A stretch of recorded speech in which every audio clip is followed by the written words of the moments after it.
Some songs just need the right voice to make them legendary. Throughout the 70s, dozens of artists took existing songs and transformed them into something bigger, better, more memorable than the originals. These weren't just simple re-recordings, they were complete reimaginings that often eclipsed what came before. Sometimes it was a small change that made all the difference. Sometimes it was a total overhaul, but in every case, these covers became the versions everyone remembers. These are 15 covers from the 1970s more popular than the originals. Number 15, Killing Me Softly with His Song by Roberta Flack, 1973. Killing me softly with his song, killing me softly. Lori Lieberman recorded this song first in 1972. Inspired by a Don McLean performance at the Troubadour, she was so moved she wrote a poem on a napkin. Her managers, songwriters Norman Gimbel and Charles Fox, turned it into a song. Lieberman's version was gentle, folk-oriented, guitar-based. It didn't chart. Strumming my pain with his fingers. Roberta Flack heard it on an airplane and listened 5 times before landing. She spent 3 months working on the arrangement, changing the chord structure, adding a stronger backbeat, starting with the chorus. She ended on a major chord instead of minor. Flack transformed it into a soul jazz masterpiece.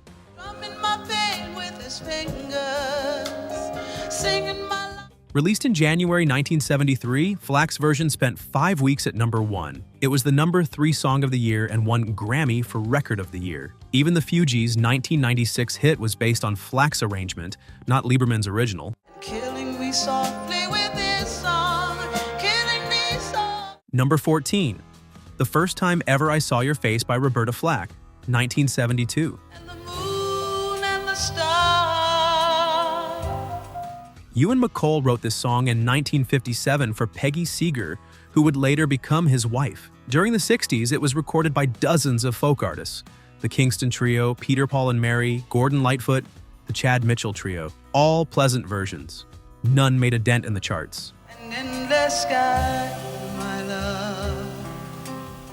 Then Roberta Flack recorded it in February 1969 for her debut album First Take. The entire album took just 10 hours to record. Flack's version was radically different from all the others. Where Seeger's original ran 2.5 minutes, Flack stretched it to over 5. She slowed it down, made it contemplative, almost meditative. Her voice was crystal clear, emotionally devastating without being overdone. First time ever I came. Her producer, Joel Dorn, thought it was too slow to be a hit. He suggested speeding it up, trimming it down. Flack refused. She didn't care if it was a hit. The song sat on her album for 2 years, largely ignored. Like the trembling heart. Then Clint Eastwood heard it on his car radio in 1971. He was directing his first film, Play Misty for Me, and knew immediately he needed that song. When he called Flack to ask permission, she thought she'd need to re-record it faster, make it more radio-friendly. Eastwood said no, he wanted it exactly as it was. Every slow, lingering note. He paid $2,000 for the rights. Ever I lay. The film was released in November 1971, and Flack's version of the song became a sensation. People called radio stations requesting it. Atlantic Records finally released it as a single in February 1972, cutting a minute off the running time. It hit number 1 and stayed there for 6 weeks. It topped both the Billboard Hot 100 and the Easy Listening charts. It was the number 1 song of 1972. So close to mine. Flack won the Grammy for Record of the Year. McColl won for Song of the Year. The First Take album, which had been out for 3 years, suddenly went to number 1 and stayed there for 5 weeks. Flack became a star at 35. She said she was thinking about her cat while recording it, a pet that had been killed just days before the session. That grief somehow translated into something universal about love and loss and first encounters. And the moon and the stars. McColl, the songwriter, famously hated all the cover versions of his song. He kept them in a section of his record collection called The Chamber of Horrors. But Flack's version made him rich and brought his song to millions who never would have heard it otherwise. Even McCole had to admit, sometimes the right artist transforms a song into something the writer never imagined possible. Your heart. Number 13, Proud Mary by Ike and Tina Turner, 1971. Proud Mary, keep on burning. Creedence Clearwater Revival released Proud Mary in January 1969. It went to number 2, a swampy, rolling rocker. John Fogerty's vocal was cool and detached. It was a massive hit. Proud Mary, keep on burning. Rolling. When Ike and Tina Turner covered it in 1971, they completely reinvented it. Tina's introduction became iconic, talking about starting nice and easy, then rough. The song begins slow with Tina's voice soulful and controlled, then explodes into frenetic, high-energy performance. And we're rolling, yeah. Tina's vocal was unlike anything CCR had done. She growled, she soared, she commanded every second. It peaked at number 4 but became one of Tina Turner's signature songs. For decades, Proud Mary was Tina's song. She performed it at almost every concert. CCR's version is beloved by rock fans, but Tina's version transcended genres. A soul classic, a rock classic, an example of taking someone's song and making it entirely your own. Proud Mary, keep on burning. Number 12, I Shot the Sheriff by Eric Clapton, 1974.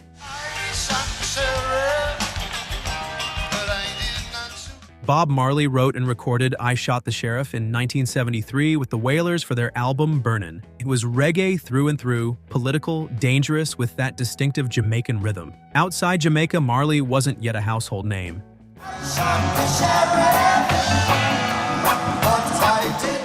Eric Clapton changed that. In 1974, Clapton recorded a rock version for his album 461 Ocean Boulevard. He slowed it down, added his signature guitar work, gave it a bluesier feel. The reggae pulse remained but filtered through Clapton's rock sensibility.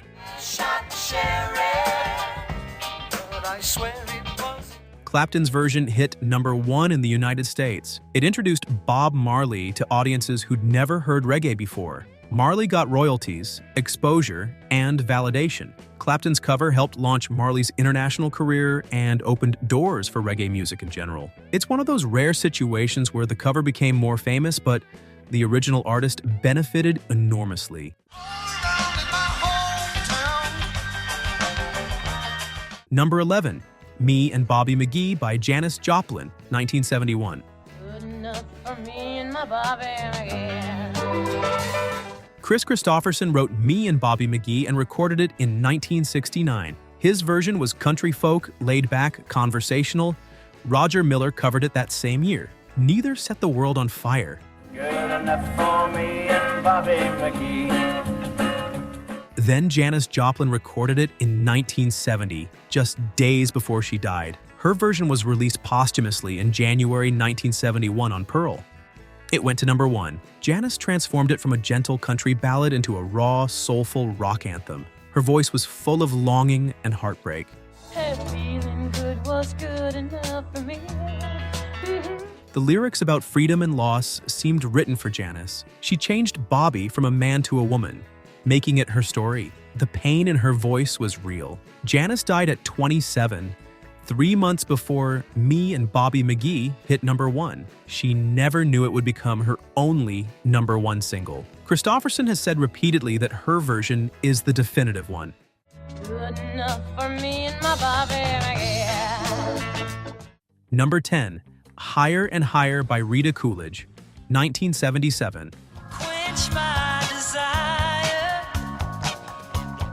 Jackie Wilson recorded Higher and Higher in 1967. It was a soul masterpiece, joyful and uplifting, one of Wilson's biggest hits. But Rita Coolidge's 1977 version took it to new mainstream popularity. Your love lifted me higher than I've ever.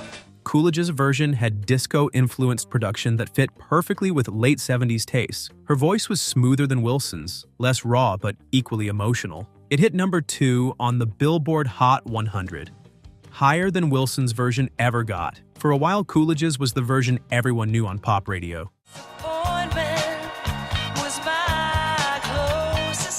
Number 9. Black Magic Woman by Santana, 1970. Fleetwood Mac's Peter Green wrote and recorded Black Magic Woman in 1968 when Fleetwood Mac was still the British blues band. It was moody and bluesy with Green's distinctive guitar work. A minor hit in the UK, it didn't make much impact in America. Yes, I got a black magic woman, just got me so blind. Carlos Santana heard it and transformed it. In 1970, Santana recorded a version that fused it with another song, Gypsy Queen, creating an extended jam. Santana's guitar was hypnotic, the Latin percussion added a new dimension, and the whole thing had an almost mystical quality. Yes, don't turn your back on the babe. Stop messing around. Santana's version hit number 4 in the US and became one of his signature songs. Most people don't even know it's a cover. Peter Green acknowledged that Santana took the song places he never imagined.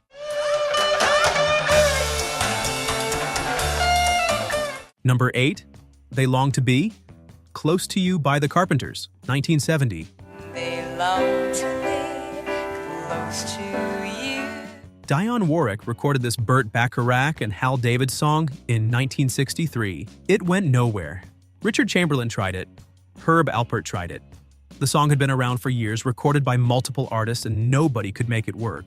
Why do stars? Then the Carpenters recorded it in 1970. Karen's voice was perfect for the melody. Warm, clear, emotionally direct. Richard's arrangement was simple but effective.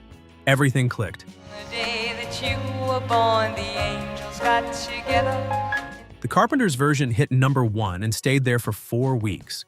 It won a Grammy and became one of the most played songs of the 70s. Bacharach and David finally had the hit they'd been waiting for. A song rejected for 7 years finally found the right voice. They long to be close to you. Number 7. The Air That I Breathe by the Hollies, 1974. Albert Hammond and Mike Hazelwood wrote this song, and Hammond recorded it in 1972 on his album It Never Rains in Southern California. It was a decent album track, nothing more. All I need is the air that I breathe and to love. The Hollies recorded it in 1974 and transformed it. The arrangement was sparse and atmospheric with distinctive Hollies harmony. Alan Clark's lead vocal was vulnerable and intimate. The song built slowly, adding layers without becoming overwhelming. The Hollies version hit number 6 in the US and became one of their most enduring songs. Radiohead would later acknowledge borrowing heavily from it for Creep. The Hollies version is the one everyone knows. Number 6. Midnight Train to Georgia by Gladys Knight and the Pips, 1973. Jim Weatherly wrote this song as Midnight Plane to Houston after a phone conversation with Farrah Fawcett. Cissy Houston, Whitney's mother, recorded the first version in 1972. It didn't chart. Gladys Knight and the Pips recorded it a year later, changing plane to train and Houston to Georgia. That small change made all the difference. A Midnight Train to Georgia sounded better, more romantic, more evocative.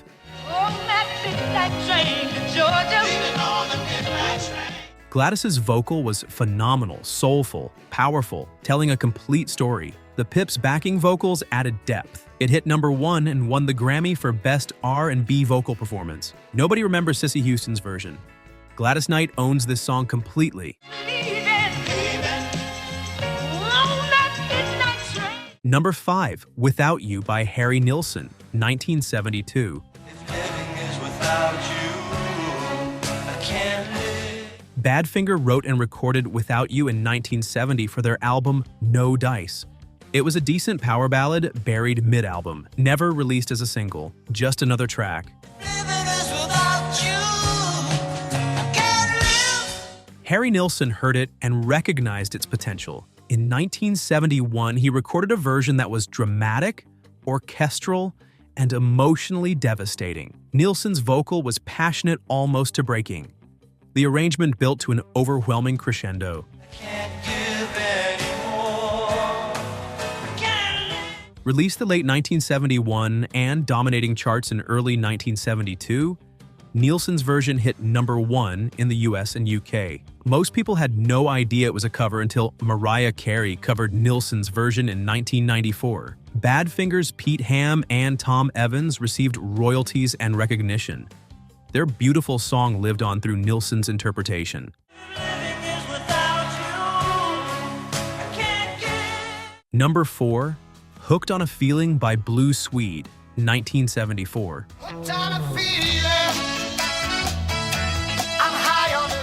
B.J. Thomas recorded Hooked on a Feeling in 1968. It was a straightforward pop song with a nice melody. It hit number 5. Jonathan King then did a 1971 cover that added the now famous Ooga Chaka chant.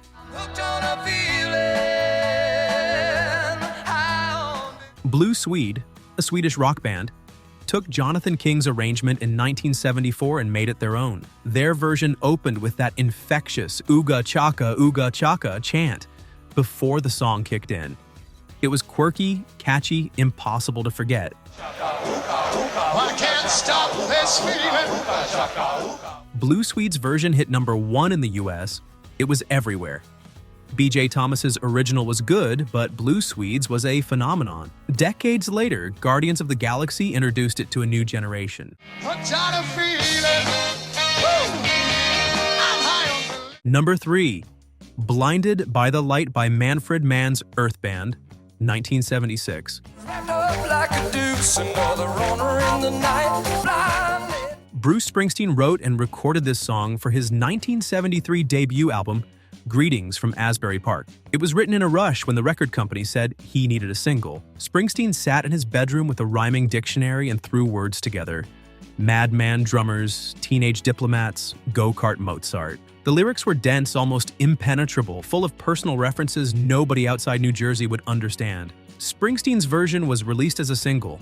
It flopped, never charted. The album sold modestly, but Blinded by the Light was forgotten almost immediately.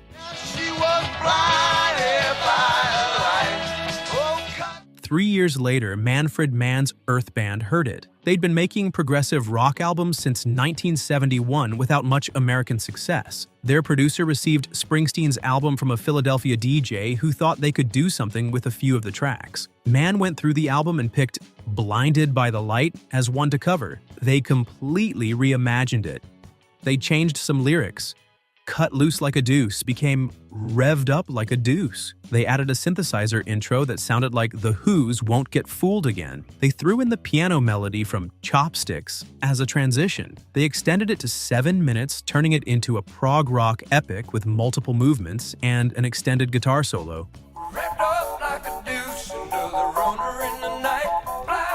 The most famous thing about their version was accidental. Because of a technical problem with the tape heads during recording, what should have sounded like Revved Up Like a Deuce came out, sounding like Wrapped Up Like a Douche. They tried to fix it, but remixing made the rest of the track sound terrible, so they left it. Warner Brothers in America was worried. Bible Belt radio stations might not play a song that seemed to reference feminine hygiene products, but they released it anyway. Released in August 1976, the song became a phenomenon. It hit #1 in the United States in February 1977. In the UK, it reached #5.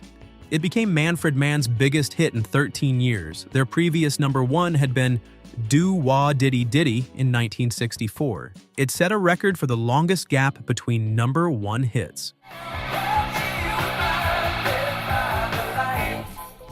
More importantly, it's still the only Bruce Springsteen song to hit #1 on the Billboard Hot 100. Springsteen himself never got to #1 as a solo artist. His highest was #2 with Dancing in the Dark in 1984. So Manfred Mann's Earth Band gave the boss his only chart topper. Springsteen has joked about it over the years. He said the song didn't become popular until it was rewritten to be about feminine hygiene products, but he's also acknowledged that Manfred Mann's version helped launch his career. introducing him to audiences who might never have discovered him otherwise. Number 2, Drift Away by Dobie Gray, 1973. John Kurtz wrote Drift Away and recorded it first as Mentor Williams in 1972. That version went nowhere. A year later, Dobie Gray recorded it.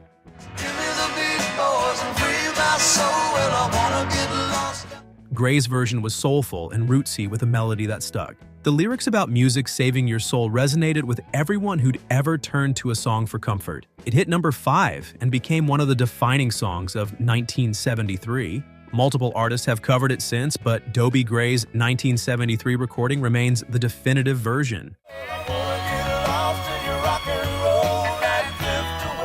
Number 1, Love Hurts by Nazareth, 1975.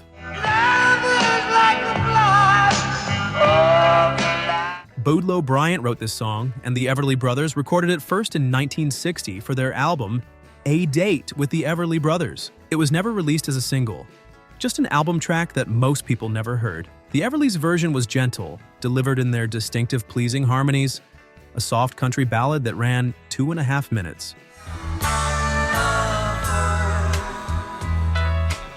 Over the next decade, various artists recorded it. Roy Orbison put it as a B-side in 1961.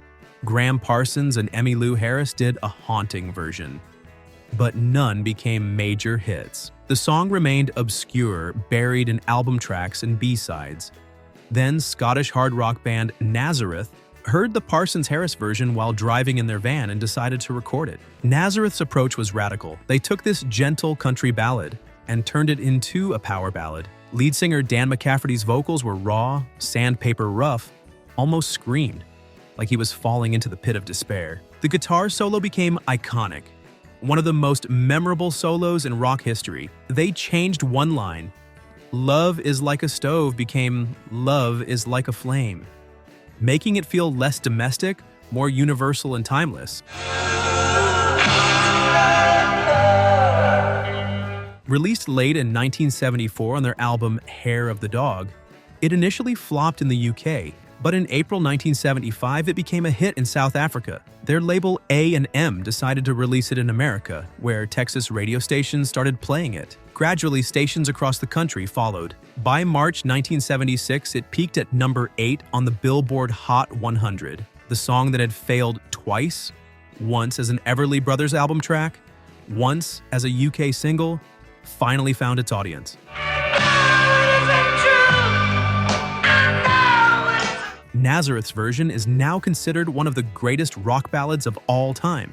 It's been used in countless movies and advertisements, from Dazed and Confused to Halloween. It became the biggest selling single ever in Norway. The Everly Brothers' gentle original is lovely, but Nazareth's version transformed it into something fierce and unforgettable. Dan McCafferty's vocal is still regarded as one of the finest performances on any rock ballad ever recorded. Sometimes a song just needs to wait for the right band to unlock its full potential. The 70s were the golden age of the cover becoming bigger than the original. Artists took someone else's composition and made it their own. Sometimes it was small changes, swapping plane for train. Sometimes it was complete reimagining, turning folk into soul or blues into Latin rock. These artists genuinely improved on the originals. They found something new in the material, a different angle. Roberta Flack heard possibility in folk songs that had failed to chart. Tina Turner heard fire in a swampy rock tune. Eric Clapton heard universal appeal in a reggae protest song. Harry Nilsson heard drama in a power ballad that had been buried on an album. The original songwriters benefited tremendously. Their songs reached audiences they never could have reached on their own. They got royalties and recognition. Some, like Chris Christopherson and Burt Bacharach, had entire careers elevated by other artists' interpretations. Even when the covers overshadowed the originals, the songwriters got paid every time those songs played on the radio. These covers showed the power of the right voice, the right arrangement, the right moment. Songs that had sat dormant suddenly became massive hits because the perfect artist found them. The Carpenters made Close to You works after multiple artists had failed. Harry Nilsson made Without You unforgettable when Badfinger had buried it on an album. Gladys Knight made Midnight Train to Georgia a classic by changing just 2 words from the original. The 70s proved that a great song could have multiple lives. The version that came first wasn't necessarily the version that would endure. Success depended on interpretation, arrangement, timing, and that indefinable magic when the right artist connects with the right material at exactly the right moment. If you enjoyed this journey through the covers that defined the 70s, please like and subscribe.